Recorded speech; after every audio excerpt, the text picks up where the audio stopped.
Hello world, it's me again. It's the Don, the Senator Smooth and Rude, coming to you live from the 75Y. Cause we global, baby. Yeah. This is the Mansion in the Sky podcast where we build the Lamb as the Lamborghini while we drive it. Every day we strive to become envious, which is unconquerable and influential in every area of your life. Our focus here at the mansion is to learn lessons about current events, either global or local, and apply it. Excuse me, while staying in the mix about technology, health, and everything in between in a cold, calculated, and ever so changing world. Lighters, welcome home. Another blessed day above the ground. Everything is going as expected. We have a very, very, very interesting, intricate, exquisite edutainment. Yes, I said edutainment. Shout out to CGA, Coach Greg, on the edutainment, because that's what we do here. That's what the Mansion in the Sky experience is all about. It's all about edutainment, education, and entertainment, all mixed in one pot, jambalaya. This is what I love to do, and I'm so glad, so happy, so blessed to be able to do this. And eventually, this will be the full-time job. So while we're on a mission to 1 million subs, tell somebody to tell somebody to tell somebody to come experience the Mansion in the Sky podcast. All right, so what we have going on today is, all right, before we even get into anything, we're going to conjure the spirits. Then we have the word of the day. Then we have the Donisms. As you can see, I have my 90s shirt on because I'm a 90s baby. You know, I got, we have Rocco. I forget her name there in the middle. Well, yeah, you know, if y'all know the theme song from Rocco, Rocco's Modern Life. Rocco's Modern Life. So we have Rocco. I forget his name, but I remember that cartoon. We have Angelica from Rugrats. We have Helga from Hey Arnold. And I forget his name too. But I've seen all these cartoons. And, you know, I got Hey Arnold on my hat. This is all 90s. All 90s. I'm a 90s baby. But the thing is, the reason I have all my 90s stuff on today is because the other day at the job, a young boy had some slickish to say about me. So when we get to the Donisms, I'm going to give you my response to that young boy. Young bull. But we had the Donisms. Then we have the main topics of the day. The day. And we'll be talking about a couple things like how Travis Kelce and Pat Mahomes' house were burglarized, and give you a couple ways to keep yourself safe during these, to keep yourself burglar proof, your house, and just ways to keep you, yourself, and your family safe. Then we're going to go out to the West Coast. California sheriff's scandal. They're trying to get this woman sheriff up out of the seat, and she is being extremely resilient and defiant. But I'll let you guys form your own opinions on whether she's in the right or whether she's in the wrong. Then we're going to go head back to where I'm from. Coming where I'm from Virginia Beach. And a Virginia Beach officer shoots, kills a person wielding a sharp object at a 7-Eleven. Then we're going to talk about these wildfires going on the East Coast, in the Northeast. And we're going to dive in a little bit on that. And then that'll be our show. So with that being said, let's go ahead and start with the word of the day. What do you know? Resilience. It's a noun. And it means an ability to recover from or adjust easily to misfortune or change. How many of you know resilience? How many of you are resilient? how many of you can say that when adversity faces you, you are resilient or show resilience? Ask yourself that. Or maybe you need to be more resilient and tactful and strategic in every single thing that you do, whether it be at the work, whether it be with your family, whether it be to adversity or adverse situations that may or may not come to you, at you, for you. Because I don't believe in coincidences. I believe that everything happens for a reason. If similar energies through different people, places, things, ideas, situations keep showing up, then that to me is a test that you keep failing. That's all I'm saying. So, are you resilient? And do you show resilience in things that it is that you do? All right. Examples of resilience in a sentence. The concert remained a remarkable tribute to Dylan's resilience and continued relevance. He squeezed the rubber with a clamp and then released it, demonstrating with this painfully simple experiment that the material lost its resilience and therefore its ability to flex rapidly enough to protect the rocket joint from tumultuous hot gases. The album's raw, unvarnished portrayal of life's trials and resilience resonates deeply with me. And it doesn't give us any synonyms for resilience. But ask yourself, and maybe you already know that you are a resilient person. But I think, believe, and in my honest guesstimation and observation, that fortune favors the bold, fortune favors the resilient. Because a lot of times, from what I've seen, it's not about who has the most talent, but it's about who is resilient, who has that bounce back,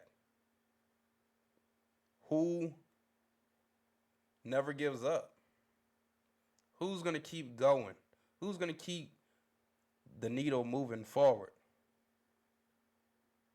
who is the most resilient. I'm experiencing it now myself.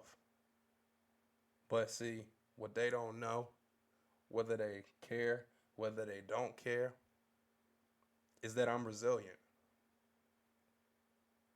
And just because you see me down, don't mean that I'm giving up.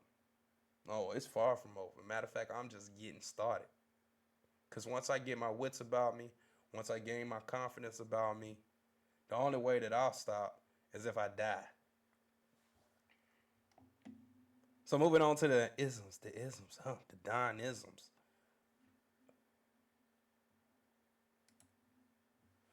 The best thing, in my honest guesstimation, to a man is peace, quiet, and freedom. But besides that, and money, which is part of the freedom, in my opinion, is a woman. Excuse me. But the second best thing to a man, outside of a woman, is a new woman. So we're going to bring in Uncle Shannon Sharp to help us drive this point home. Talk to him, Unc. Is absolutely insane for this. You already got the wah already. Hey, hey, you broke up with your girlfriend. You waiting? Hey, we break up. I'm putting meat on somebody that night. Damn. You ain't gonna heal, nigga? Oh, shit. I'm healed. My bad. Hey, I somebody to help me. I need somebody to help me get over this. Right. Another one. Shannon Like Sharp it ain't is been- it ain't absolutely been 2 insane years, for now this. You already got the wah already. Hey, so, hey, you broke up with your girlfriend. You wait. Hey, we break up. I'm putting meat on somebody that night. Damn. You ain't gonna heal, nigga? Oh, shit. I'm healed. My bad. Hey, I need somebody to help me. I need somebody to help me get over this. Right. Another one. If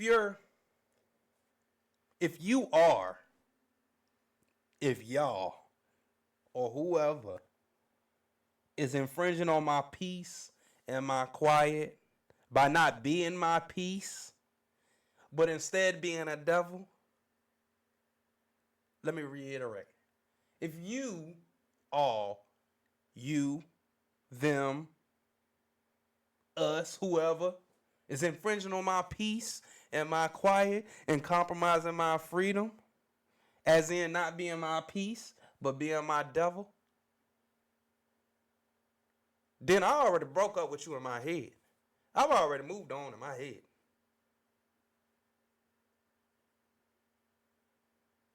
So best believe I got another one in the background waiting, because I ain't got time for that. Especially if I've already peeped that you getting ready to disturb my holy trinity of peace, quiet, and freedom. Oh, I've already done away with you in my head. Because, in my honest opinion, the best thing to a man is a woman. The new best thing is a new woman. Now, this young boy at my job, I don't even remember what exactly it is or that it was that we were talking about. But he was talking about something. And then out the blue, he just was like, yeah, you gatekeeping, you gatekeeping, I'm like, man, what are you talking about? Why are you calling me This is what I'm thinking. I'm like, why is he calling me bro? Like, I look younger than him. Now, mind you, he was like 21. I'm 33. But still, I'm like, so 33 is now? Like, is this what we doing? He's like, yeah, you gatekeeping, you gatekeeping. I'm like, what does this mean, bruh? What are you talking about? So, all I'm going to say is getting old is a blessing, because at one point in life, I didn't even think I was going to make it to 18, let alone 21. But now that I'm here at 33, every day, every year, every decade is a blessing. And I'm loving it. With time comes wisdom. With time and wisdom and a little bit of money, a heavy bag, a deep bag, comes a lot of opportunities that I love to experience and enjoy. So with that being said, this is my response to that young boy right here. What it is with the young boys, they want to throw stuff out, but they can't take it back. They can't take what they dish out. The young boy want to call me old. I say, what? Why you always got to call me old? He say, you is old. It's true, you is old. Okay, I'm old. Well, let me tell you a truth. Your grandma got good inside the mouth skin. That's true. You want to get mad? I'm telling you the truth. I found out on the trolley in '68. She got good inside the mouth skin. Now, it was all funny when you was telling me the truth. Now I'm telling you the truth. Stand on business. I thought we were standing on business. Stand on business, young man. Ask your granny. Ask about me. Shout out to Unc. And shout out to both my aunts. Shout out to Uncle Shannon. And shout out to Uncle your grandma got that good inside the mouth skin. Cause I bet she definitely did have that good inside the mouth skin. Alright, let's get into Travis Kelce, Pat Mahomes, and that house is being targeted by burglars.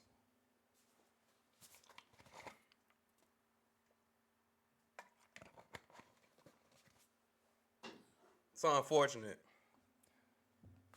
One thing that I've always heard from my unks, like CGA, is Kevin Samuels was always talking about how become a high value man this, high value man that. But the thing that I like even more than that is what Coach Greg Adams was saying is that once you become that, now you become a high value target. So then a lot of things that I'm going to put out there, and hopefully we all can learn this together. But this is what one of the things that Coach always harps on is recognize that you're a high value target and protect yourself. Put parameters around everything so you can protect everything that you work for. Because that's the goal. The goal is to become high value, bring value to your network, to your circle, to your family, to everybody that you deal with, every situation that you walk into. But at the same time, you only have one life to live. And nobody should be able to take that from you.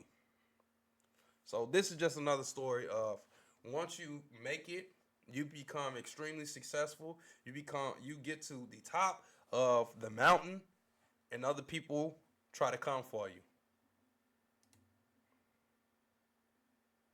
We're going to turn now to the burglaries at the home of Kansas City Chiefs stars Patrick Mahomes and Travis Kelce. This morning, we're hearing from Mahomes about the break-in at his home, and Will Reeve is here with the story. Good morning, Will. Good morning, Michael. This is one of the downsides to a public life on display here. Mahomes and Kelce clearly targeted within hours. And that's another thing. As much as I have always wanted the success, I prefer the money. But this is the flip side of the fame, the notoriety, the money, the success, the being in the public eye. You become a target. I know I'm going to sound like a broken record, but this is it. Your address, your information is out there. People are trying to get at you. Of each other last month, an investigation is underway. This morning, superstar NFL quarterback Patrick Mahomes speaking out after a break-in at his home. It's frustrating. It's disappointing.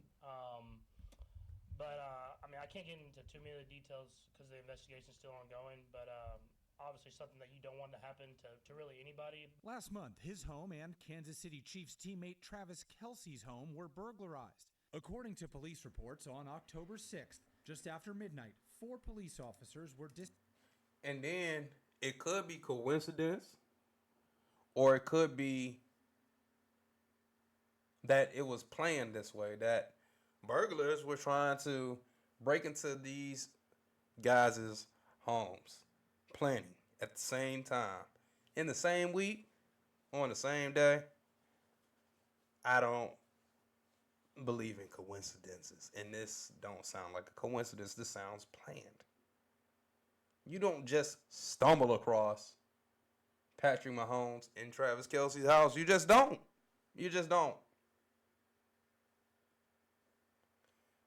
So for y'all that think you want to be famous and successful, I need you to listen to this. Dispatched to a home in Belton, Missouri, just 20 miles outside of Kansas City. This is going to be for all of the Super Bowl trophies.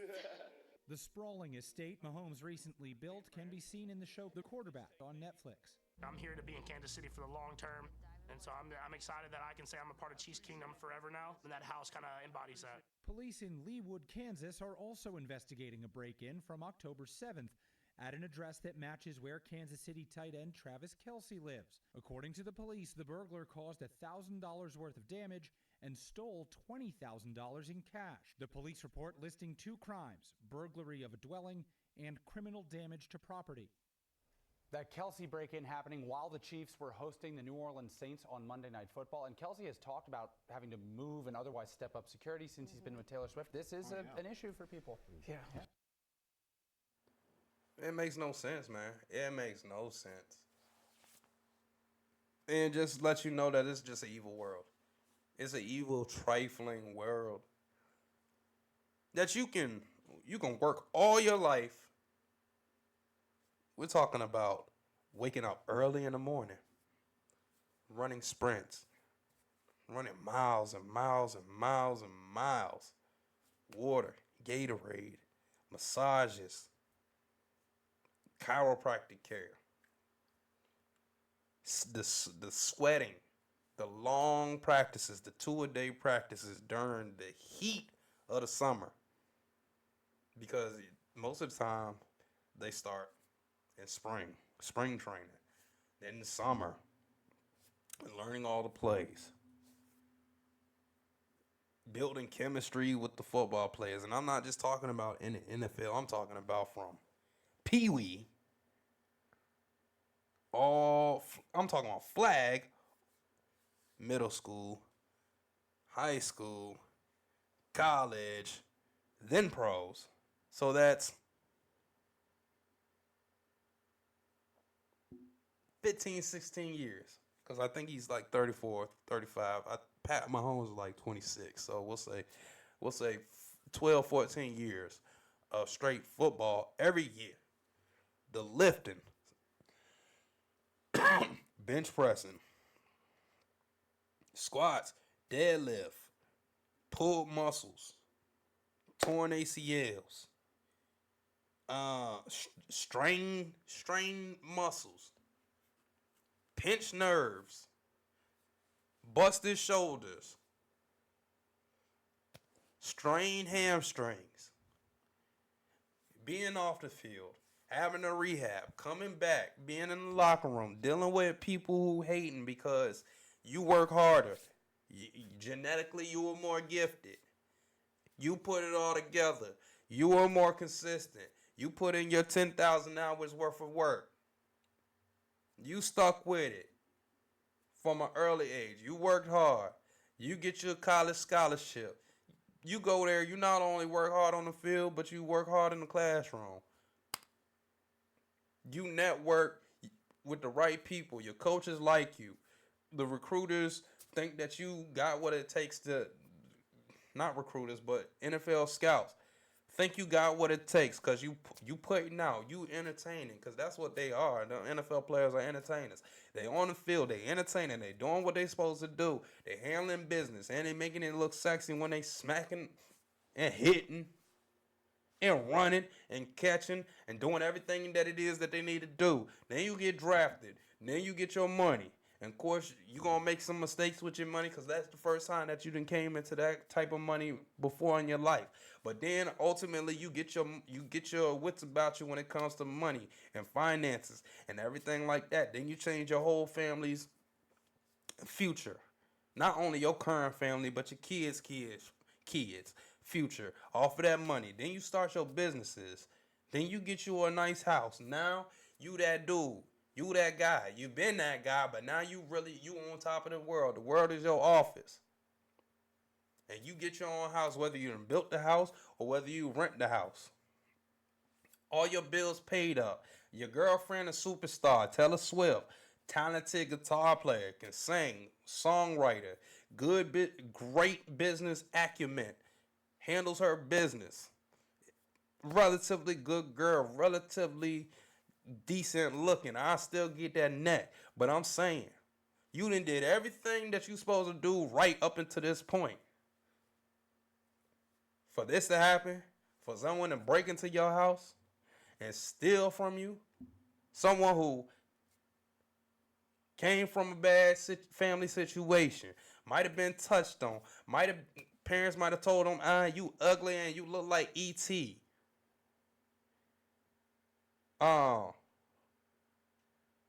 Was lazy, didn't want to put in the work, didn't have any direction in their life, whether it's because of their parents or whether because they might have had every opportunity in the world and they turned down every opportunity or just didn't do what they were supposed to do. All through their life, just drifting. It's a book that you need to read called Interviews with the Devil, where the guy is interviewing the devil and he's asking the devil all kinds of questions like, hey, is this your world? Hey, what are the type of people that you're looking for? The type of people that he's looking for are young people and people who have no or do not have any direction in life. So you one of those drifters. That's what the devil called him. You one of those drifters in life who doesn't have any clue to what it is that you're trying to do with your life. And you just looking for a lick. You looking for somebody to finesse. You just looking for somebody that you can come up off. And you just so happen to stumble across Patrick Mahomes and Travis Kelce, who did every single thing right up until this point, and they gonna continue to do everything right. People who have bought into major league teams and they're part owners. People who have superstar girlfriends, living a rock star life, traveling all over the world. Their famous girlfriend come to their games. They not even paying attention to the game because they paying attention to the girl because the girl got down more famous than the man playing on the field of which game that she decided to come to. Ain't nothing but jealousy, envy, and it's an evil world. And it don't make no sense, man. People need to get their stuff together, man. People need to get their stuff together. All right. So a couple ways to keep yourself safe when it comes to these burglaries and people trying to come up off you.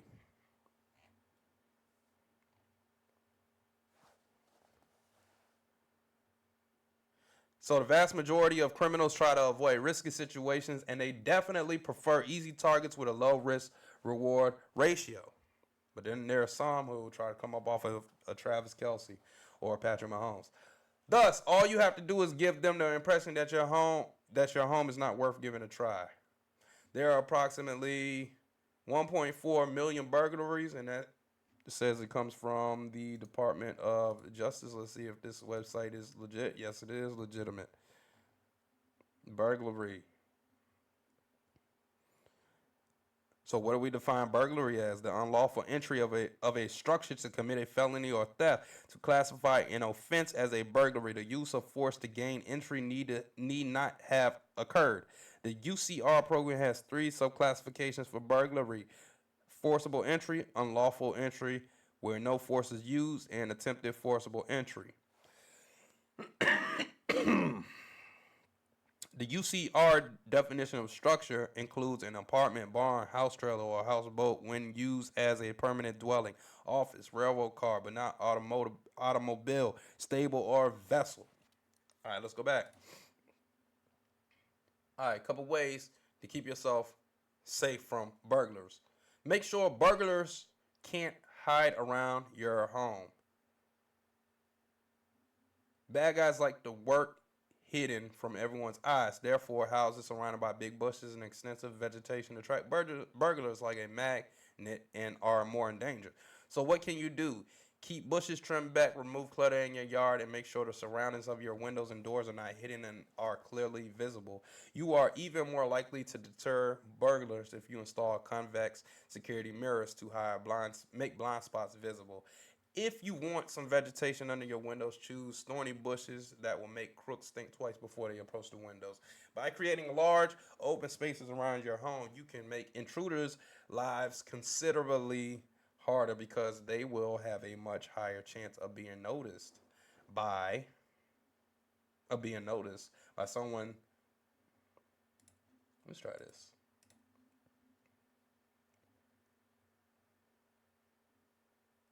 All right.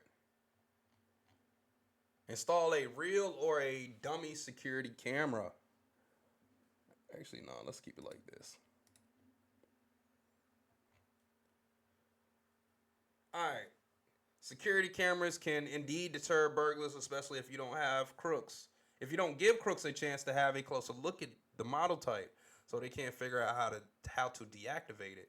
How can you achieve this? Make sure you install an ultra-wide angle camera with night vision. Most burglars will know they're better off not approaching your home. Otherwise, they'll be recorded. Don't have illusions. Some of them won't be deterred by a security camera, but at least you can significantly reduce the threat.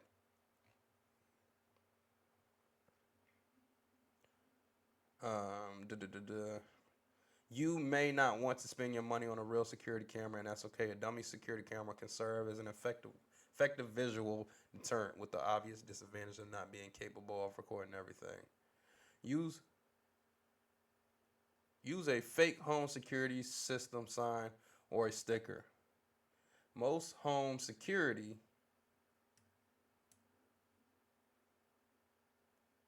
where am I? Are subscription based, therefore they come with a monthly cost. If you can afford it, go ahead and install one. They're without doubt effective, but unfortunately not cost effective. If you're on a budget and want to deter burglars, using a fake security system sign or a sticker often can be powerful enough to spook them.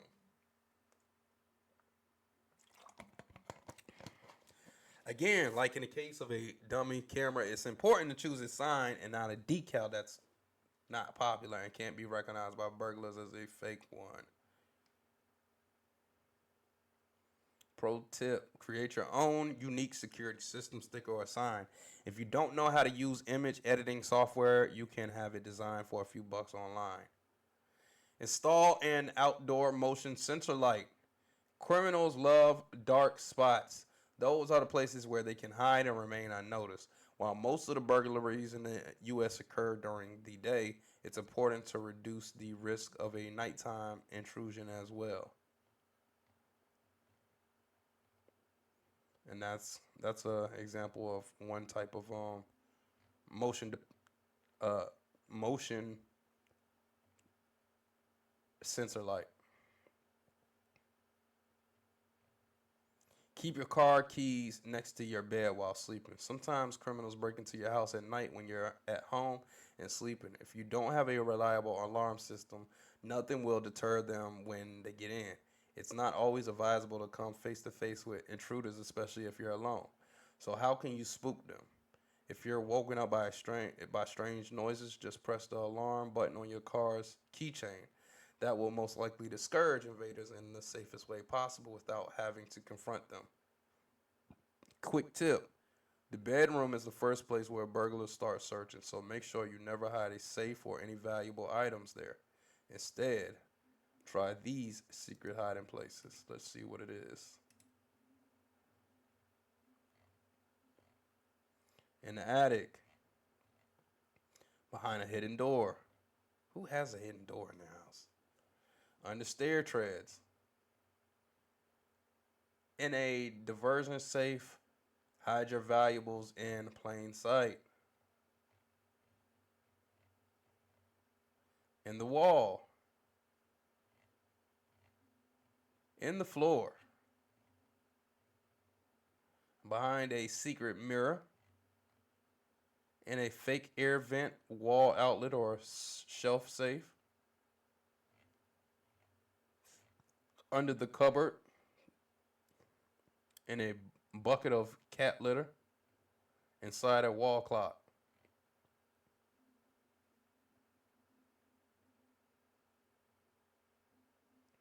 Places you should avoid when hiding your safe and valuables.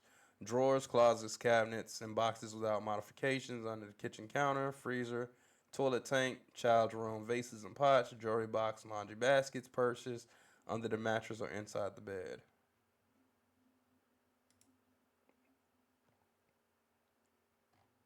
Let's see, where am I? How to deter burglars when you're not at home. Pretend someone is. Your property is the most vulnerable to intruders when there is nobody at home, i.e. Travis and Patrick. As I've already mentioned, the majority of burglaries happen during the day. When most people are at their workplace, therefore it's critical that burglars never realize that there is no one inside your house or apartment. So how can you deter burglars when you're at work or on vacation? Pretend you're at home. It's one of the best ways to scare crooks away because the least they want is to meet with the owner. If you'll be away for just a few hours, leave the TV on and turn up the radio so that it can be heard from outside. You can also leave the vacuum or the mop bucket in the middle of the room. If burglars look through the window, they'll believe that someone's there cleaning the floor. If you're away for a longer time, use multiple timers that randomly turn on and off the lights, TV and radio. Never just simply turn on the lights and leave them on constantly because that can draw burglars' attention. Your goal is to make your home look lived in so that invaders choose another less risky target.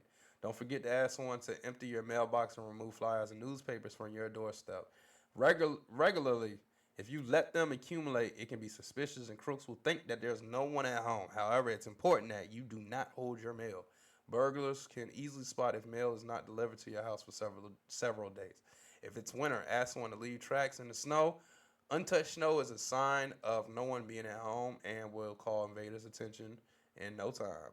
Also, ask someone to keep your lawn mowed and maintain your yard while you're away. Never post the exact date of your absence in your vacation photos on social media until you return home. By the way, if you suspect that someone has been in your house while you were away, here's how to detect the signs.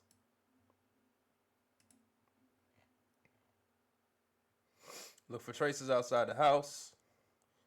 Inspect the door lock and jab carefully.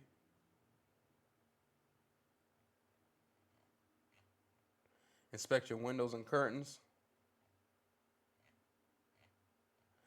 Look for footprints inside the dwelling. Check the position of your belongings and items. Search for fingerprints on dusty objects. Check the lights. Ask the neighbors. If you have a security camera installed, check the footage. Set up door traps. Take photos of your home.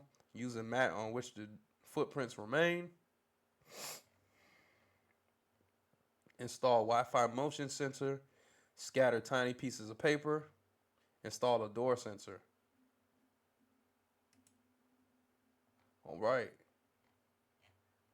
So back to install a grade 1 deadbolt. Now, if you get someone like Jelly Roll, they gonna kick that hole in. Improves Windows security.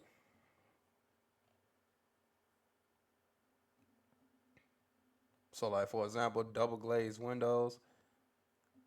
You could also install window security locks or bars. Reinforce your window glass by covering it with a protective film. And you can also use security screens. Keep a guard dog or pretend you have one.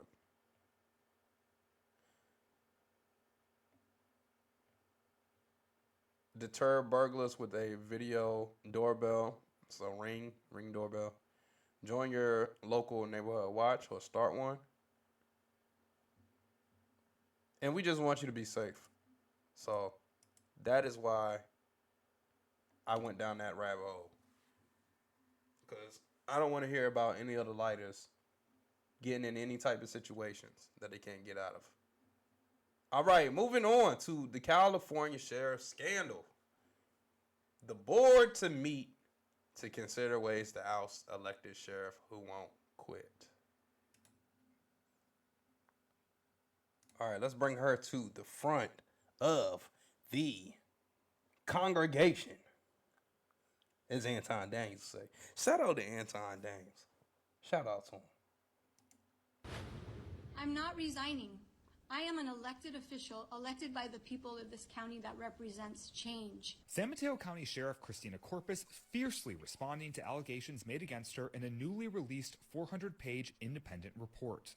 This is a hatchet job of an inquiry which was commissioned with a predetermined outcome in mind, and it was filled with lies. The investigation was prompted by complaints from Sheriff's Office staff.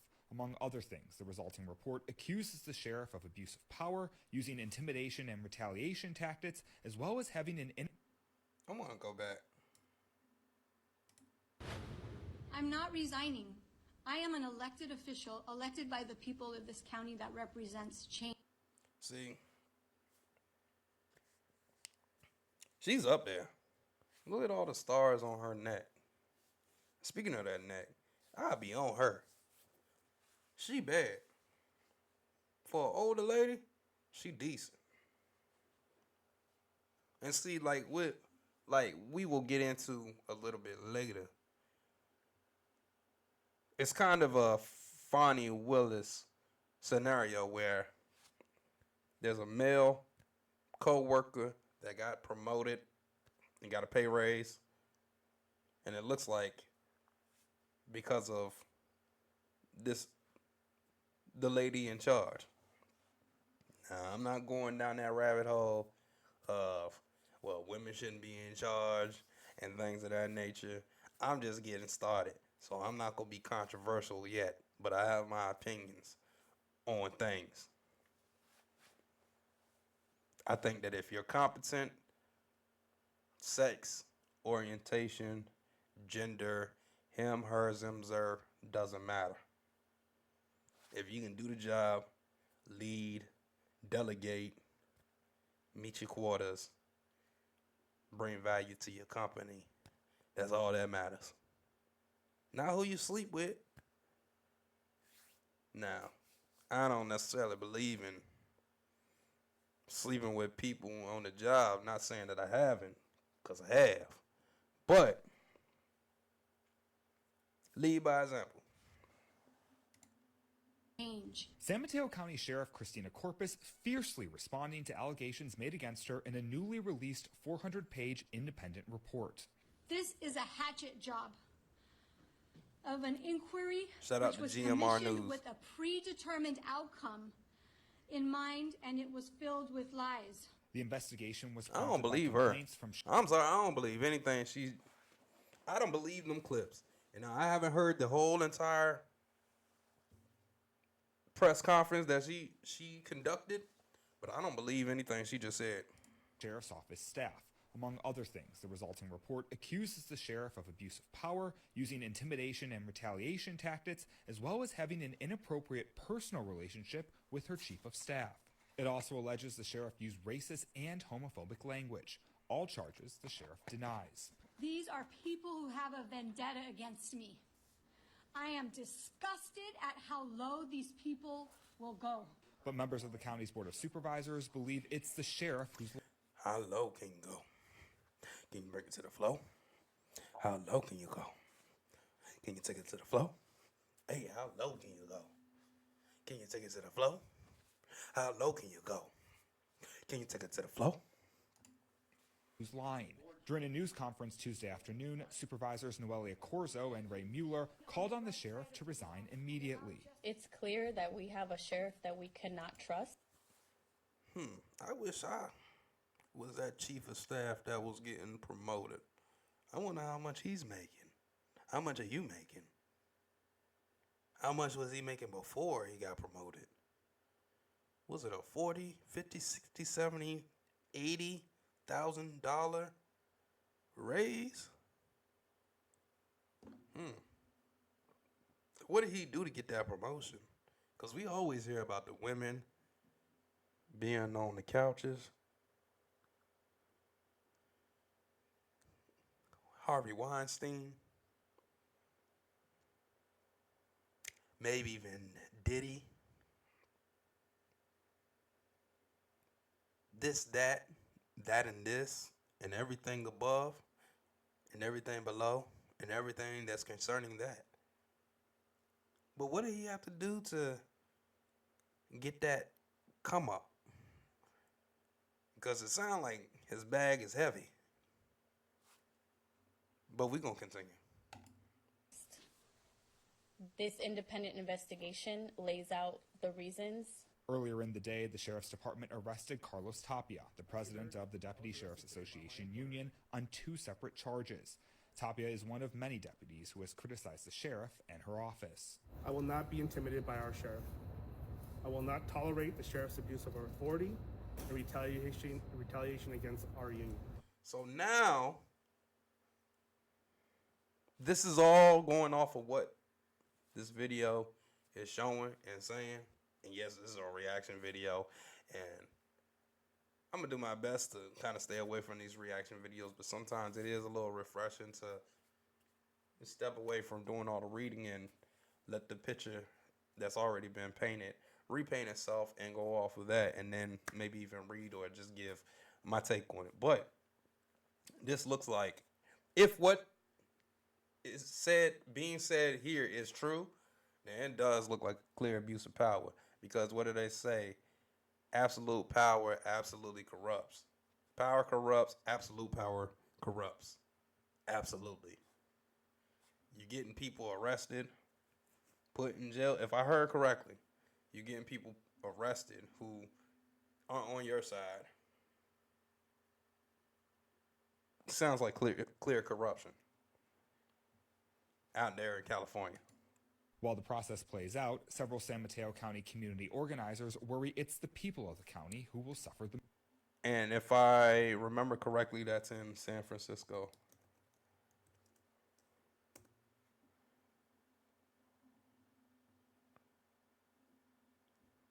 I believe that is San Francisco. Yep. Because I was getting ready to. I actually got a job out there about a year and a half ago, almost 2 years in San Francisco, but I turned it down. It would have been. I would have been getting a 75,000 sign-on bonus to stay 3 years, making $40 an hour. The most. That includes Jim Lawrence of Fix in San Mateo County, a group specifically focused on police oversight and transparency. San Mateo County is one of the safest counties, there is, because we believe in our law enforcement. We trust them. There was transparency. There was that relationship that we could depend on. That's destroyed in one day, in one report. While the Board of Supervisors cannot fire the sheriff, they say they will consider what steps can be taken at a meeting on Wednesday. I'm not resigning. I am an. You get power, do your best to be fair. You don't always have to wield your power, but be fair. Don't let people run you over, but be fair. Don't abuse your power. I know it's easy to abuse your power. I've been in leadership positions before, and one thing that people have always said about me, especially when I have gained leadership and authority and access, is that I never changed. Now, you might say that's good, you might say that's bad, but I keep the essence of me, but I lay clear I lay clear boundaries and I lay my foundation. Well, my foundation is already laid before I got there, but I lay clear boundaries. Hey, if you don't do this when I ask you the first time, it's going to be a conversation. After that, then you're getting reprimanded. You get 2 chances, not 3. We're not doing 3 strikes. You get 2 chances. First one's a conversation. Second one, I got to write you up. I'm going to tell you what I'm going to do, and then I'm going to do it. So you can't be mad because I let you know. But if I'm in the wrong, then you pull me to the side. Don't try to embarrass me, belittle me, make me look dumb and incompetent in front of the people that are either my subordinates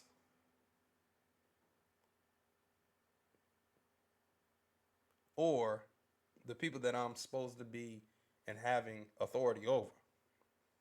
Because now that's disrespectful. And now you're trying to burn a bridge that you could potentially cross or need to cross over later on down the road. But you're trying to throw me under the bus because you can't control your emotions. And hey, it's been times where I have come out my mouth and said things sideways to people. Whether blatant or indirect or not even on purpose. Not indirect because I have not really had a reason to be indirect. Especially when I've already been given the keys, there's no need to be indirect. But sometimes I'm saying, hey, go over there, I need you to do this. My tone might be off. I might sound sarcastic, whatever the case is. And people have had to pull me to the side and say, hey, look, Don, I appreciate how you were talking to me. And then I fess up. Oh, my bad. I apologize.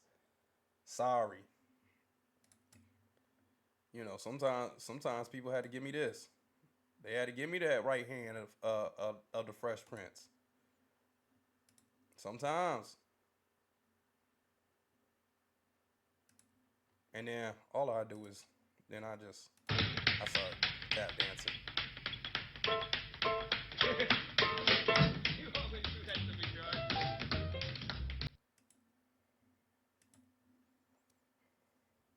So yeah, you get power, don't abuse your power. Let's see. So yeah, we get the gist of it. Don't abuse your power. All right. This just happened yesterday night. Virginia Beach officer shoots, kills person wielding sharp object.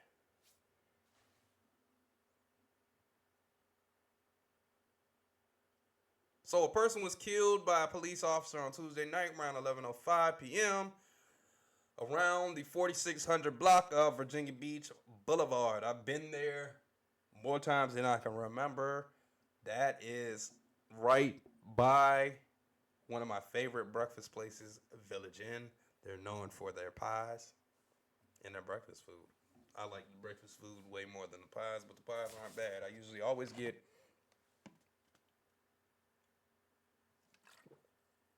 pumpkin pie, cherry pie, peach cobbler.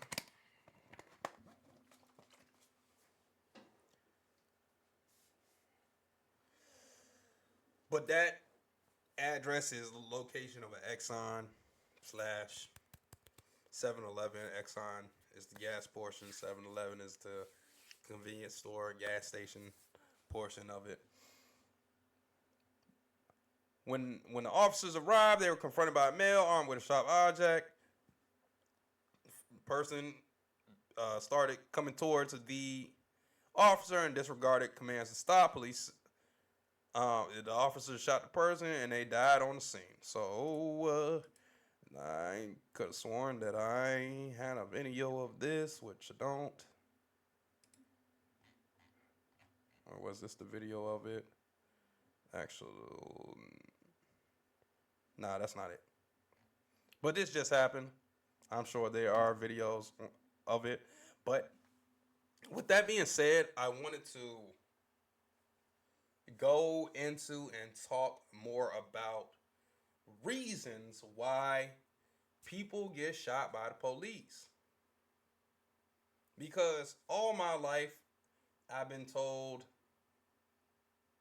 F the police, I'm coming straight from the underground.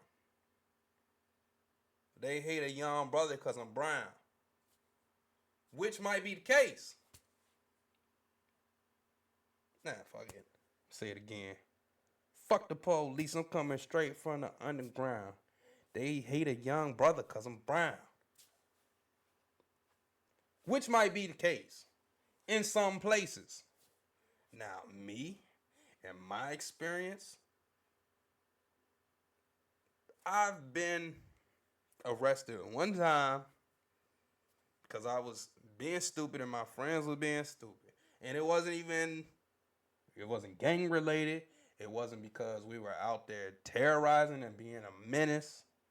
But we broke some windows at a school because we were bored. And we ran from the cops. Like, we stayed up there. And it was funny, actually. And if and when they ever write the story on my life, it's definitely going to be in there. But we were all up at this elementary school, Jackson Davis. That's where we went to elementary school. And we went up there. First, we were playing basketball.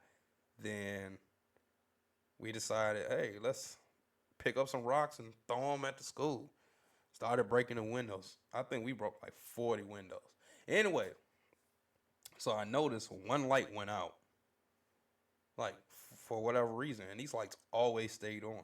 But this one light went out. So as soon as that light went out, maybe 2-3 minutes later, we see the police in their K9 unit truck roll up on the playground, on the blacktop.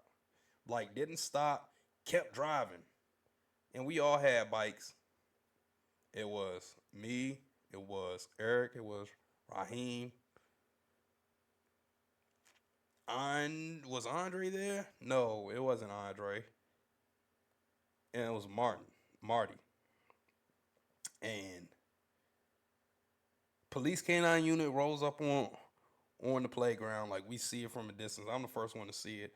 I like, yo, is that the police? I look back. I was like, yo, that is the police.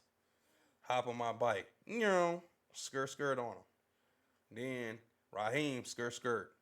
Then Eric, skirt. Then Marty, he tried to get on his bike. Couldn't even get on his bike. So he running. He out. So we all go. Boom, we going. So I get back to my place. Eric get back to his place. And I think Raheem went back with Eric. So maybe 30 minutes later, I get a call. And it was an unknown number. I was like, dang, I already know who this is. So I didn't pick up. And it was calling my house. They call again. I'm like, dang, somebody got caught. I already know who this is. I pick it up. It's the police. They're like, hey, we need you to come back to the scene. So we come back. This fool, Marty, handcuffed.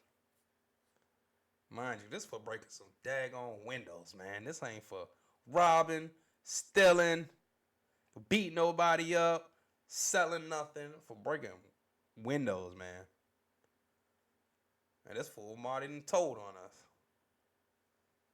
And anyway, long story short, we got arrested. We all got put in the back of the paddy wagon and all went down to Henrico headquarters or whatever for breaking windows, man. But outside of that, I've never been arrested. I've been pulled over by cops. I knew what to say. I knew not to get rowdy with them. I knew not to argue with them. I already knew what to do. Brown man, America, growing up in Virginia, Southeast VA, Central VA, RVA, 757, Hampton, Portsmouth, Norfolk, Suffolk, Virginia Beach, Newport News. I already knew what it was. I'm not about to get into any conflicts with the police.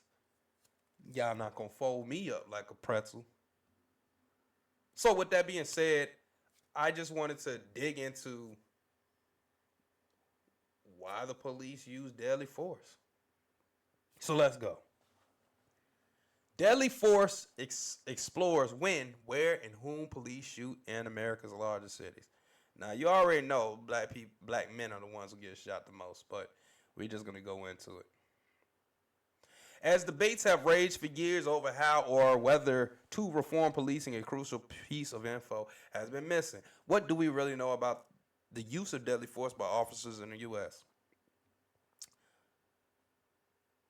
What facts are actually available on which to base policies? I'm committed to the view that there is truth in the world, and I think that sometimes what we need to do before we have our debates and figure out how to advance our values is to figure out what the truth of the matter is. History is replete with examples of unintended consequences when people try to reform the government. One way to avoid that is to start with as much evidence as you can about how the world is before you try to change it. Around 2017, when protests about police violence became more sustained and scholarship grew around the topic,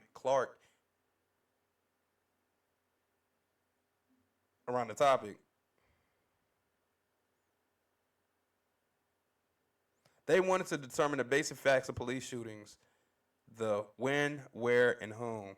And this is written by some white dude, Tom Clark. Shout out to Tom Clark. Well, this article is written by Sarah Steimer. Let's get into these details, though. You can't have serious academic and policy debates until you have the facts straight.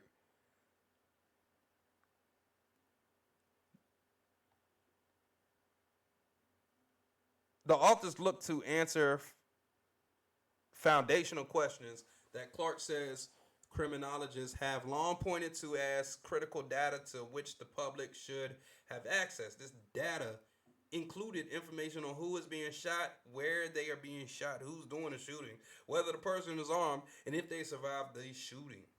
The research team sought answers from the 309 largest cities in the country, or those with a population of at least 100,000 people. With a grant from the National Science Foundation, they hired a postdoctoral researcher to facilitate the data collection and spent several years filing open records requests that asked police departments for records from every time an officer had discharged a weapon.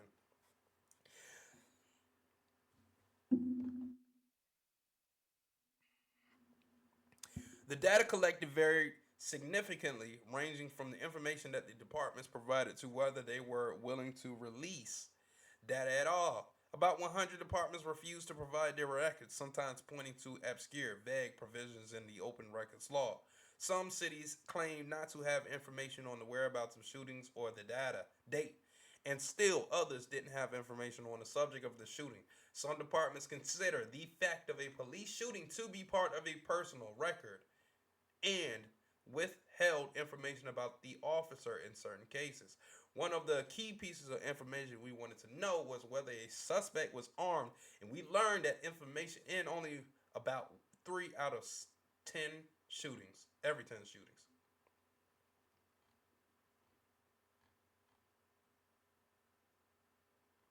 The team made a list of every shooting that happened across these cities and filled in what information was made available to them.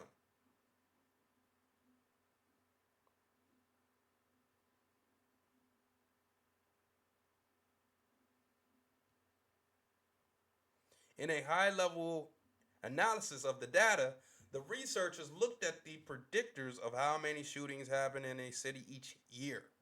The major finding in this instance is that as violent crime goes up, police shootings become more common. However, as police departments get larger, there are few shootings. Why is that? And I will say this, that as we go on, police shootings happen every single day. But the ones that I will cover, we will dig further and further and further into it, and we will gain a better understanding on this. But this is telling us everything that we already know already. In this case, our inference is largely that police officers have the resources and the capacity to be able to deal with confrontational situations without resorting to legal force. Looking within cities, the team explored where shootings were more likely to happen. The neighborhoods with the highest rates of shootings have more poverty and more violent crime. They also find that as violent crime goes up, police shootings increase. But they found this to be particularly true in neighborhoods with larger black and Hispanic populations. Police respond to crime more violently in neighborhoods with larger black and Hispanic populations. Could be racism. Could be that the crimes are just heinous and out of control. Could be fear. Probably all three mixed together in more cases than not. We know what it is. We know that there are racist cops. I live in the South.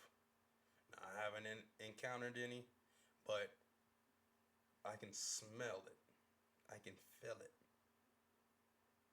But on the other side, I know if I had thought crimes sitting here listening to me, they would get me on this.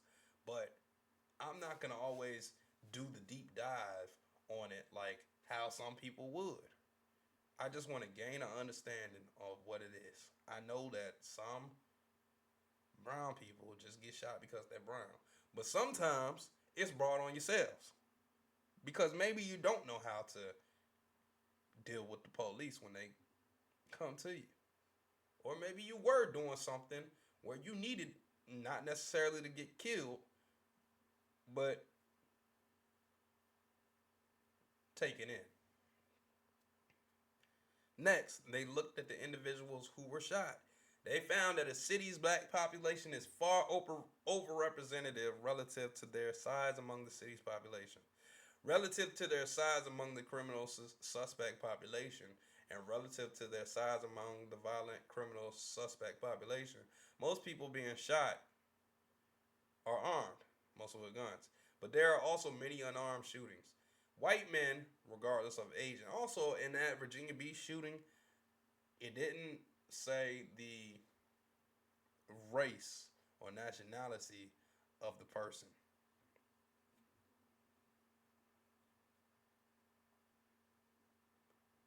White men, regardless of age, are more than 95% likely to be armed or shot. A 50-year-old black man is more than 92% likely to be armed. We don't know where they're getting all this info. I mean, this is on the University of Chicago website, but we don't know where she's getting these statistics from. But we're gonna push through this article anyways.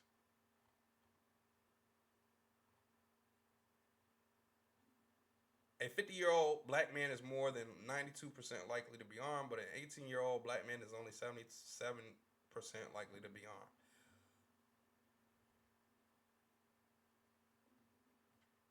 So basically, another way of putting it is if someone is unarmed and shot, they are most likely to be a young black man. All right, we're going to move on. And this is a study of fatal and non-fatal shootings by police reveals racial dispatch risk. A new study from researchers at the Johns Hopkins Center of Gun Violence. Let's see when this was.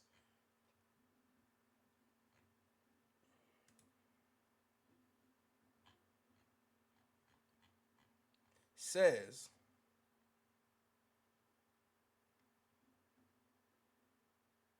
Johns Hopkins Center for Gun Violence Solutions and Vanderbilt University found that an average of 769 people were injured annually in police shootings from 2015 to 2020.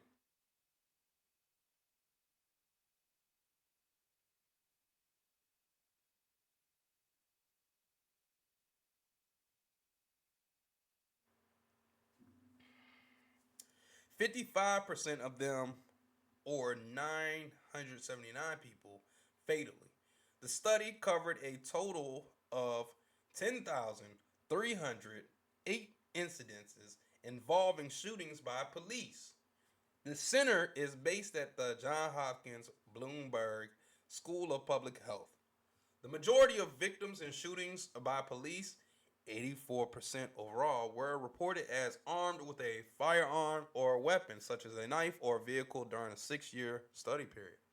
The analysis found that overall, when injuries occurred, police responses initiated by a call to emergency dispatcher were 40% more likely to end with a fatal shooting injury than where incidents where an officer was already on scene.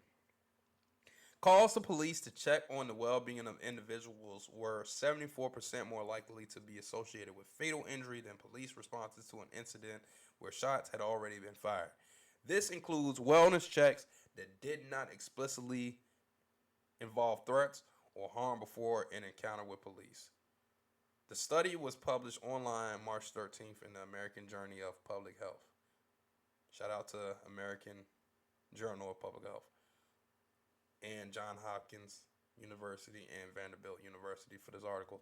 The new findings also suggest that injury disparities among racial groups are underestimated when looking only at fatal shootings. And I just want to say once again that the whole point of doing this deep dive and doing this research on this topic was primarily to see what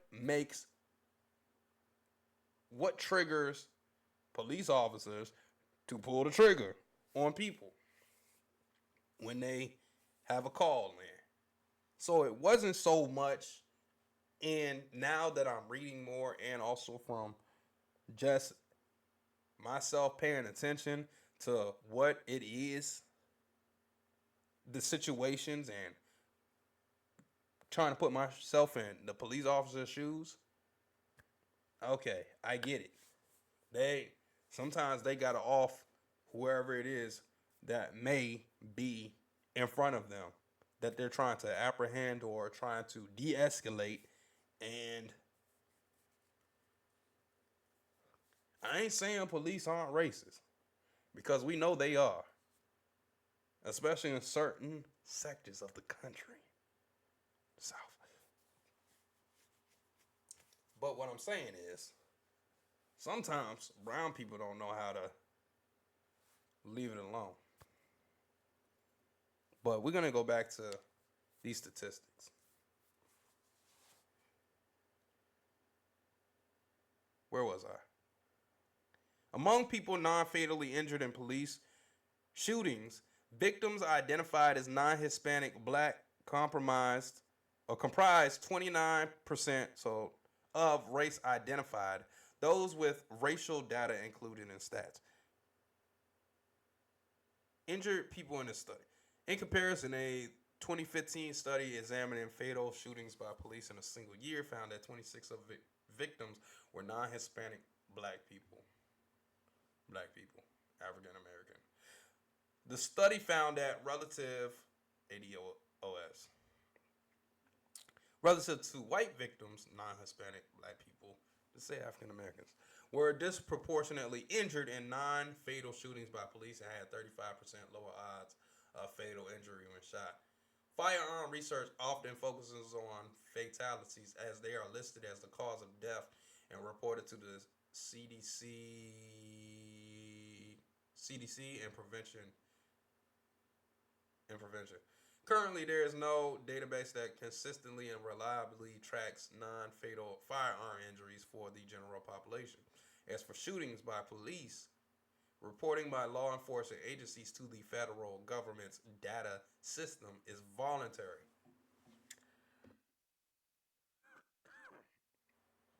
Researchers say,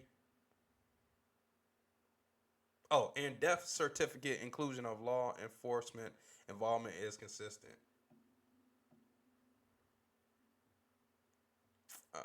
Researchers manually review publicly available records on police shootings maintained by the Gun Violence Archive that resulted in a fatal or non-fatal injury from 2015 to 2020.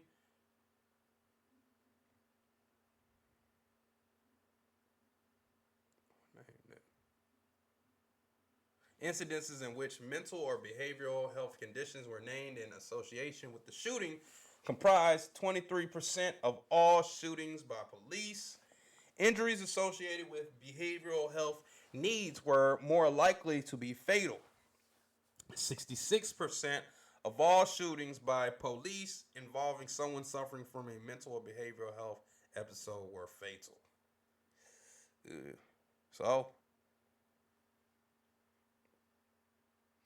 what it sounds like to me is the majority of police shootings, as in police discharging firearms and fatally turning off someone's TV, are from Hispanic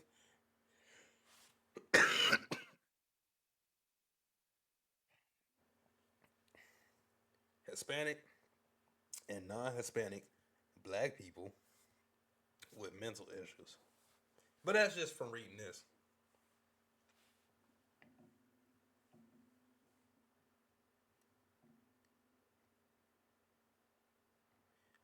We're going to keep reading.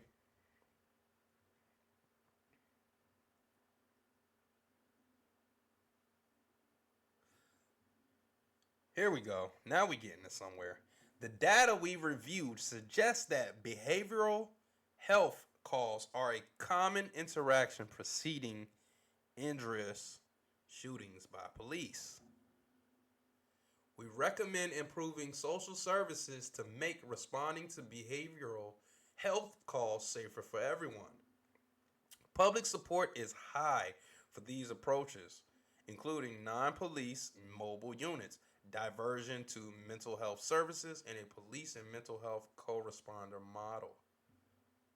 The analysis found that the odds of a fatal shooting by police were significantly higher if the victim was armed.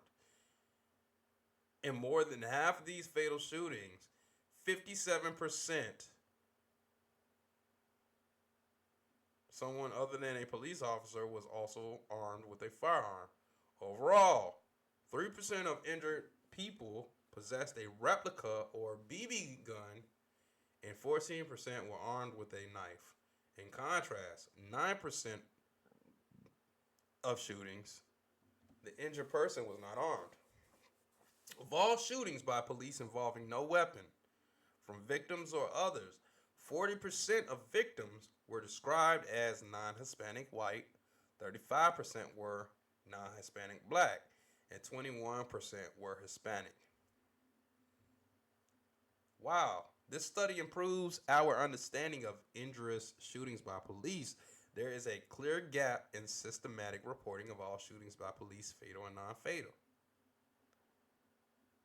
Law enforcement agencies at all levels of government should commit to gathering comprehensive, detailed, and standardized data to inform efforts to prevent future injurious shootings by police.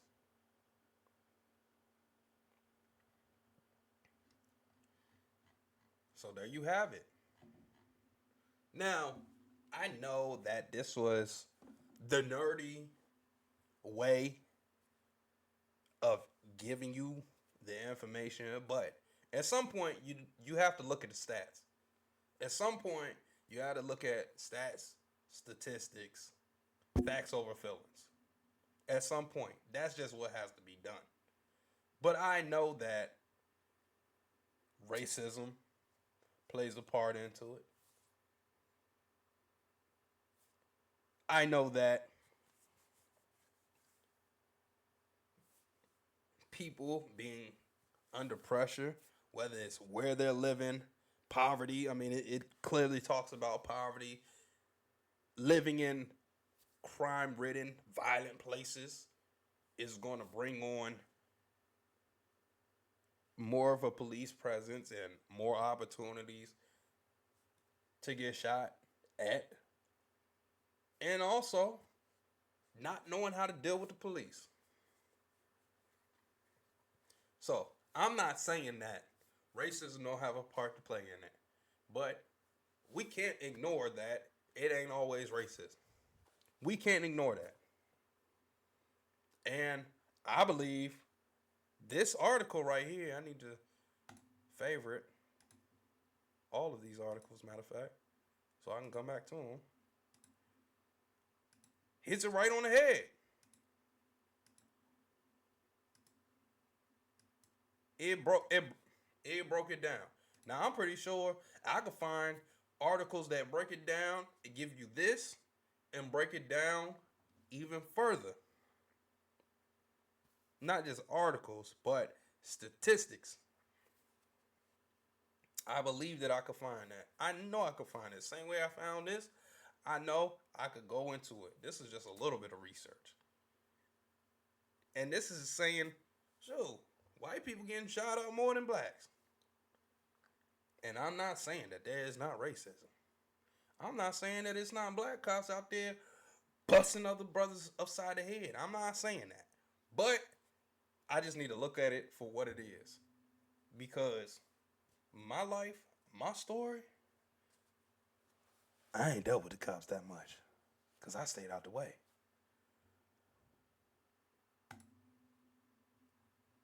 .40-acre wildfire in Hainesport, New Jersey is 75% contained.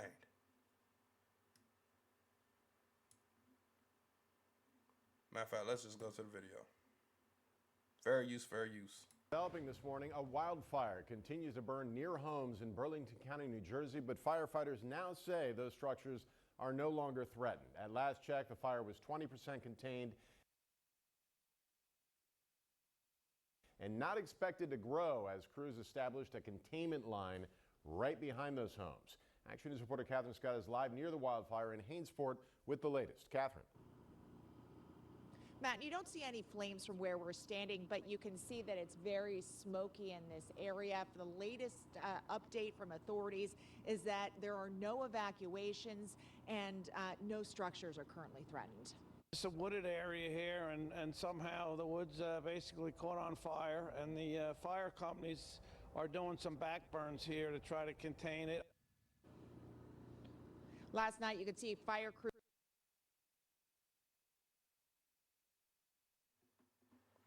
My man just looked like he over it. He like, man, I'm retired. I worked 37 years. I put 4 kids through school.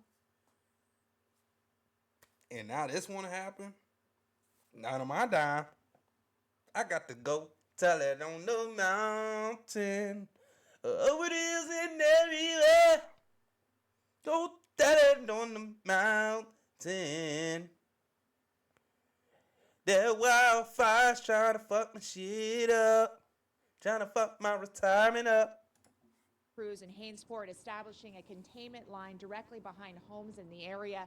This 40-acre wildfire broke out last night in the area of Bancroft Lane. Matter of fact, this is what my man is over here trying to do.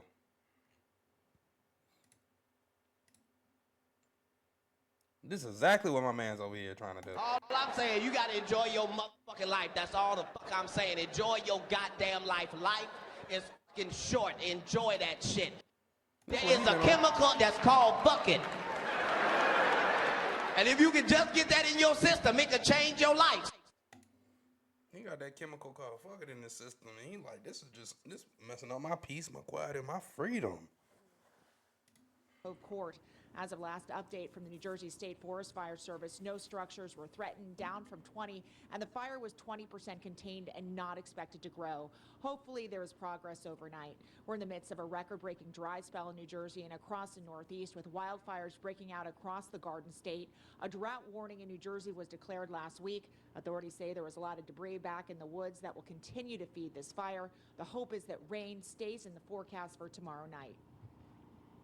Fortunately, it looks like we have rain in the forecast coming Wednesday night and Thursday. That's what it's going to take to put this fire out. There's a lot of debris. This area hasn't burned in quite a long time, so there's quite a bit of debris on the ground there that's just going to continue to be consumed. You can just tell that everything's so dry. It's like any spark. Hey, my man's right there. Oh, Belichick face ninja. Oh, androgynous, looking like you could be a bull dagger in a face ninja. Hainesport, New Jersey. I never heard of that, but it's, let's see where it is.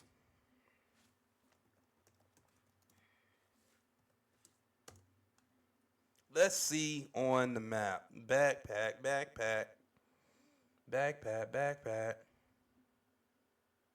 Where is Hainesport, New Jersey located? Is this it? This it? That's it.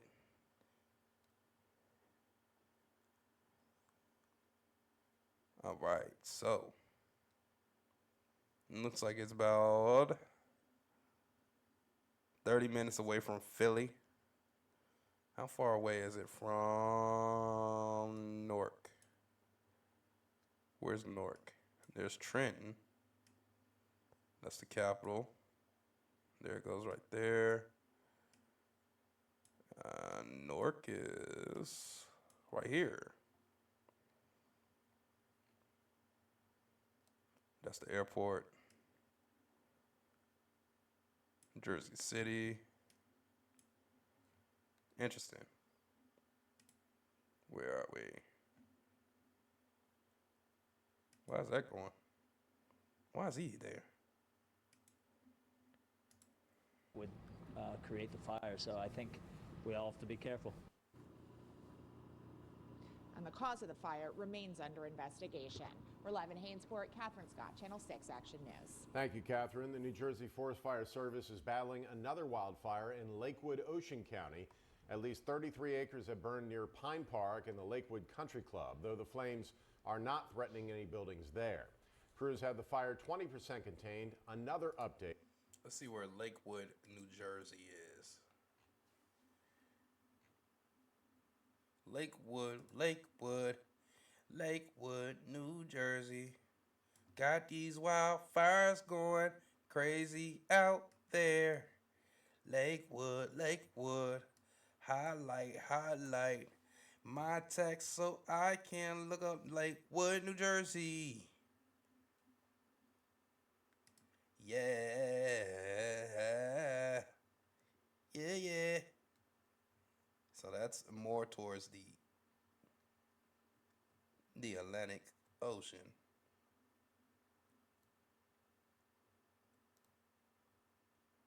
Lakewood, New Jersey. All right. So we're going to get into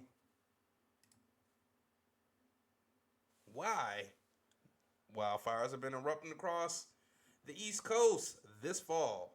So not only in New Jersey, but we have Delaware that has reported their driest October on record this year.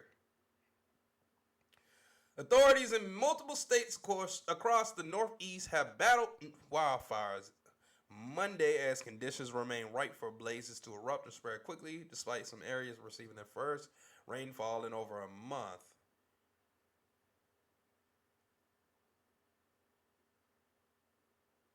In New Jersey, firefighters fought the Jennings Creek wildfire raging along the New Jersey-New York border, which have grown to 3,500 acres and was 20% contained. Yeah. So that's like 60 acres that were saved. Sheesh. Or at least contained. That's pretty big. Over the weekend, New York State Parks worker Daryl Vasquez, 18, was killed by a fallen tree while he was battling flames in Sterling Forest in Orange County. The fire was one of several that burned throughout the weekend in New Jersey, New York, Massachusetts, Pennsylvania, and Connecticut. The result of historically dry conditions across the region that were only slightly improved by the quarter-inch of rain that fell Sunday night into Monday. Here's what to know about wildfires, their causes, and whether more rain is forecast. Why are there wildfires in the Northeast? The Northeast experiences wildfires every fall season, so this is not something out the norm. And the majority of blazes are attributed to human causes. As we go on with this topic, you will soon come to understand that wildfires are a majority. The majority. Us humans, humanoids, some of us humanoids being schizoids, fault. Such as reasons being campfires, burning debris, and cigarettes. However, the concern this year is a record-setting dry spell that is fueling a sharp rise in wildfires and their explosive growth. The Northeast, like the vast majority of the country, is suffering from abnormally dry conditions, and many states are experiencing severe and extreme drought, according to the U.S. Drought Monitor at the University of Nebraska, Lincoln. What states and cities have gone without measurable rain?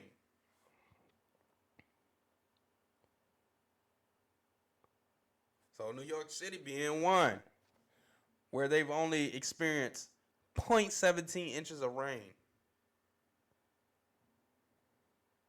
since late September. New Jersey. As of Friday, Trenton has gone 41 days without measurable rain. The prior record was 36 days in the fall of 1924. Newark has gone 40 days without measurable rainfall, flying past previous record of 26 days set in the spring of 1949. Philly. I need a Philly steak. Philly. I don't need to make a mistake. Philly. I need a Philly steak. Cheesesteak. Sauteed onions. Don't make a mistake. 40 days without rain, breaking the record of 29 days set in 1874. Both New Jersey and Delaware reported their driest October on record this year. Are wildfires common in the Northeast? Wildfires torch thousands of acres of land in Northeast states each year, though they are most common in the spring. In New Jersey, 1,500 wildfires damage or destroy 7,000 acres of forest annually, according to the state's Forest Fire Service. So even though the high season for wildfires is spring, leaves in the fall months add extra fuel and lead to more blazes, especially when the region is expecting unusually dry conditions. In New York, where thousands of acres of land are engulfed in wildfires each year, the state says that 47% of all wildfires occur from March 15th to May 15th. About 15 wildland fires are reported each October in Massachusetts. This year, the month's total reached 200. Goodness gracious. That is a 2,100% spike increase. Just last week, Massachusetts raised the drought level to significant and critical throughout the state. Fire authorities reported on Saturday that firefighters were battling at least 175 blazes. What regions have been under alerts or warnings about wildfire risk? Areas from DC to New England, so Maine, Rhode Island, Massachusetts, Delaware, Connecticut. Well, yeah, Connecticut, you could say is part of that. New York, New Jersey. There were red flag warnings in place for, of course, like I said, New York, Connecticut, Rhode Island, Massachusetts, as strong winds, relatively low humidity, and dry conditions endure.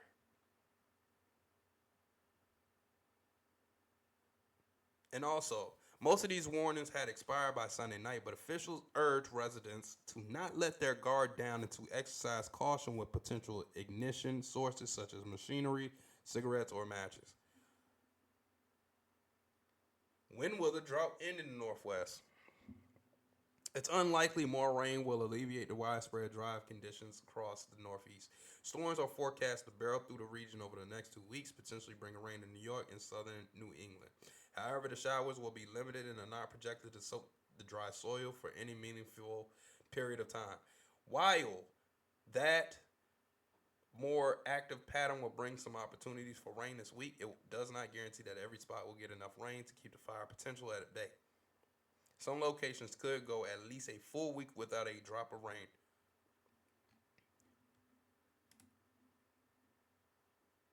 Once again, wildfires can start from both natural and human causes. While only 10 to 15% of wildfires occur naturally, the majority, about 85 to 90% are ignited by human activities such as unattended campfires, discarded Siggy boy, he just can't get enough. Siggy boy, Siggy girl, she just can't get enough. Cigarettes and arson. For a wildfire to ignite, 3 components must be present: fuel, like dry grass or trees, heat from a spark, and oxygen. So once again, we're going to run through it once again. This article comes to us by way Western Fire Chiefs Association. Wildfire 101. What is a wildfire? We're going to do it again because I don't want any of the lighters to lose any of their stuff, to lose life, valuables, peace, quiet, freedom because of a wildfire that could have been prevented. Like it said, human causes are the majority of these wildfires. Now, in this case, the reason why it was brought to my attention is that this year has been one of the driest years on record in the Northeast. But it's something that everybody should still have an idea of what's going on. A wildfire, I'm here, might as well. A wildfire is any unplanned or uncontrolled fire that burns in a natural area such as a forest or grassland. Wildfires typically start in a natural or rural areas, but they can occur anywhere and may spread to more populated areas, threatening homes and human communities. Okay, and then what's this?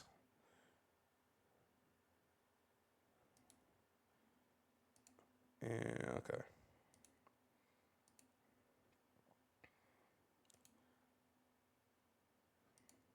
I don't need that. All right. How do wildfires start? I mean, we just talked about that. Other ways that wildfires can start, of course, natural phenomena such as lightning strikes or volcanoes,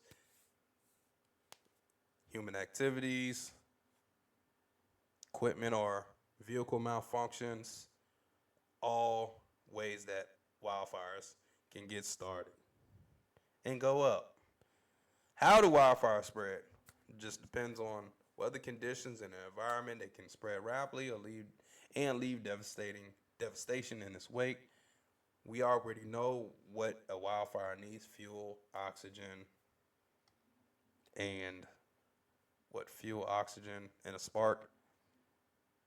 Don't let there be a drought. High temperatures and high winds are going to all make it larger, hotter, faster, spread wider.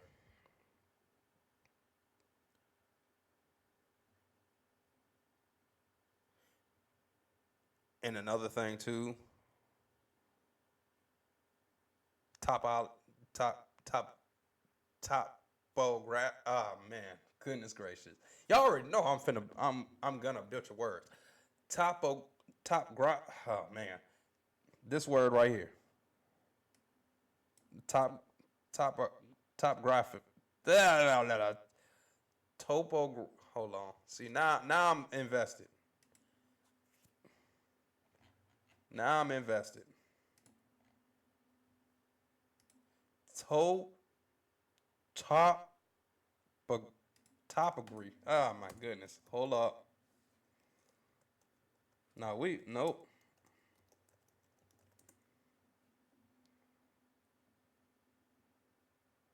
Topography. Topography can play a role too. Wildfires tend to spread faster uphill than downhill because heat rises. So a fire heading uphill will dry out and preheat the vegetation ahead of it. Are wildfires sometimes necessary?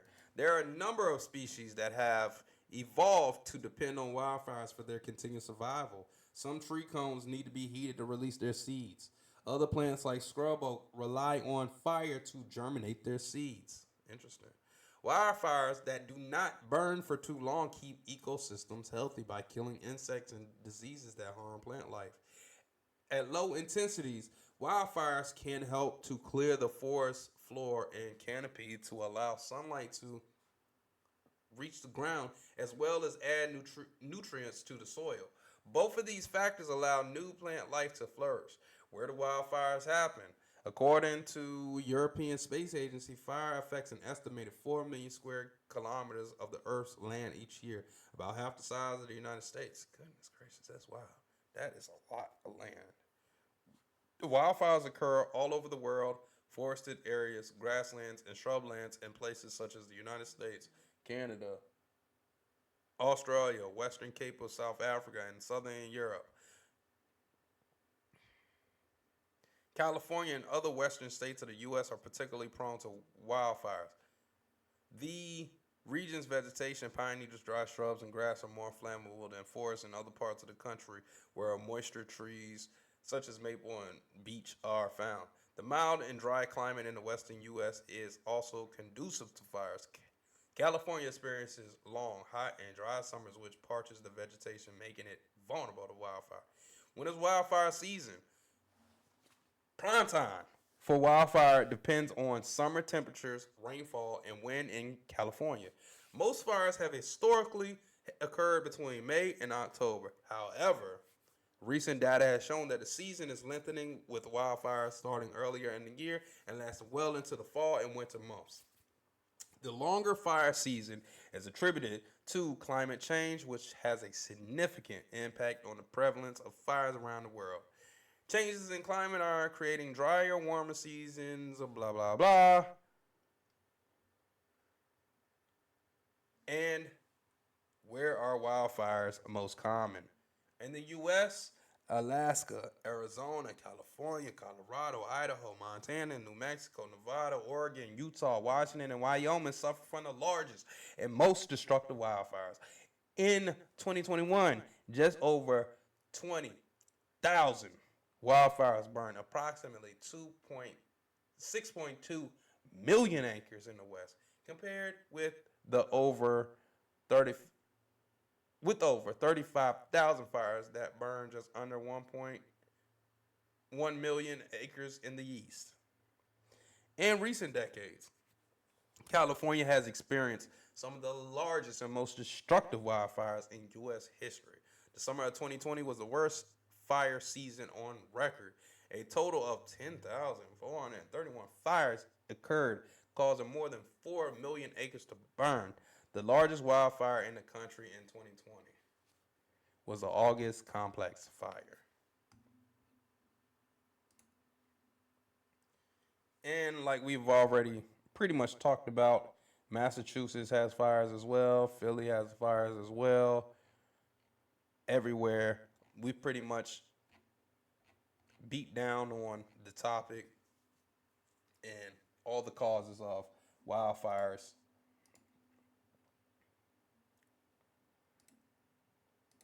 That happen not only in the country but also in the world. And one more time, what's the best thing to a man? A woman. What's the second best thing to a man? A new woman. Tell them all. Shannon Sharp is absolutely insane for this. You already got the wah already. Hey, so hey, you broke up with your girlfriend. You waiting? Hey, we break up. I'm putting meat on somebody that night. Damn. You ain't gonna heal, nigga? Oh, shit. I'm healed. Hey, I need somebody to help me. I need somebody to help me get over this. Right. Another one. Shannon Sharp is absolutely insane. I'm healed. I need somebody to help me get over this. I feel on. I'm on the same thing. All right, let's go ahead and wrap this show up. All right, word of the day: resilience. The ability to recover from or adjust easily to misfortune or change. Are you resilient? You need to become more resilient. Fortune. Hold on. We just gonna take this music out. Resilient. Are you resilient? Fortune favors the bold. Fortune favors the resilient. I'd rather die than let you beat me. Are you resilient? Uncle Shannon already said it. Hey, I break up with you. I'm putting meat on somebody tonight. I'm healed. I just need you to help me get over this. First best thing to a man, a woman. Second best, next best thing to a man, a new woman. Next. Travis Kelce, Pat Mahomes, house targeted by burglars. I gave you a bunch of ways and scenarios to protect yourself from being burglarized.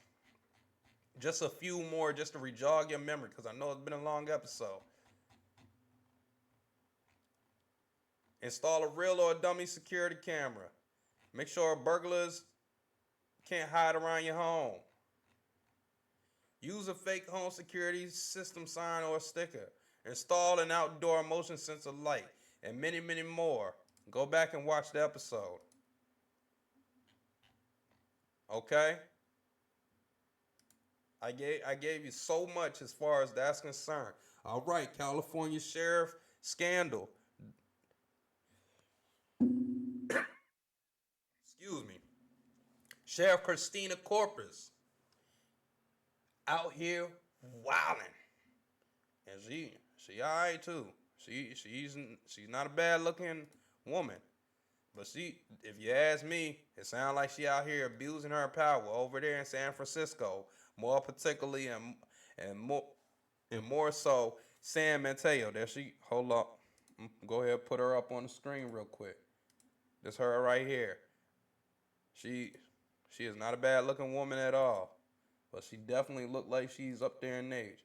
Up there allegedly abusing her power. I get that neck. Definitely. All right. Going back to the 757Y, because we global, baby. Yeah. The Virginia Beach officer shoots and kills a person wielding a sharp object at the police. Wow. They were being apprehended. Excuse me, let me get some water real quick.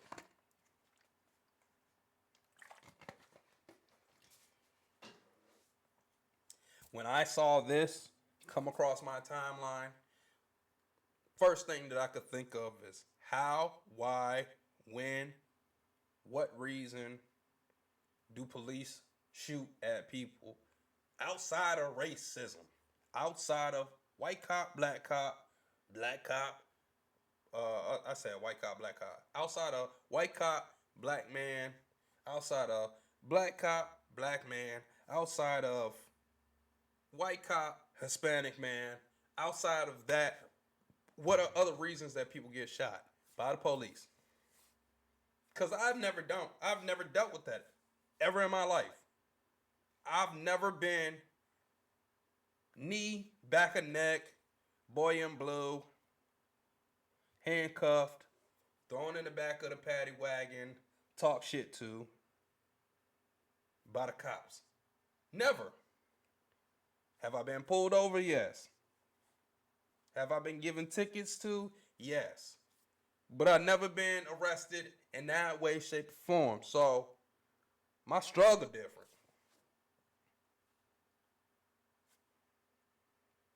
I still like NWA.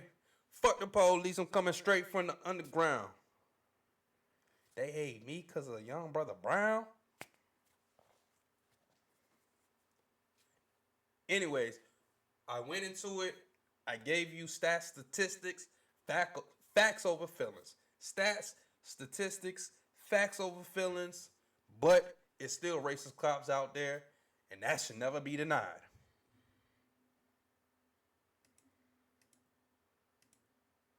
All right, what else did we talk about?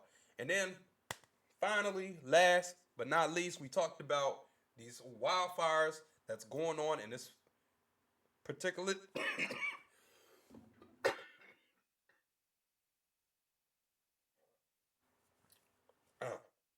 excuse me. We talked about these wildfires that's happening in the Northeast in this particularly drought season, historically drought season in the Northeast New England area. More so New York, Massachusetts, Connecticut, Pennsylvania, Washington, D.C. Didn't really say too much about Delaware, but the article that got me interested was talking about 40 acres of wildlife in Hainesport, New Jersey, was only 75% contained. And as a result of that, we took a dive into what are wildfires, what do wildfires need, who caused wildfires, how much wildfire have damaged and caused devastation, not only in the United States and the West Coast, but on the East Coast, and then also worldwide, and how many acres they have burned down. But we went through wildfires and what they are and what they do. So with that being said, I am forever the senator of smooth and rude, Don Tesla. Stay envious, be safe, take your time, stay dangerous, travel light, signal out.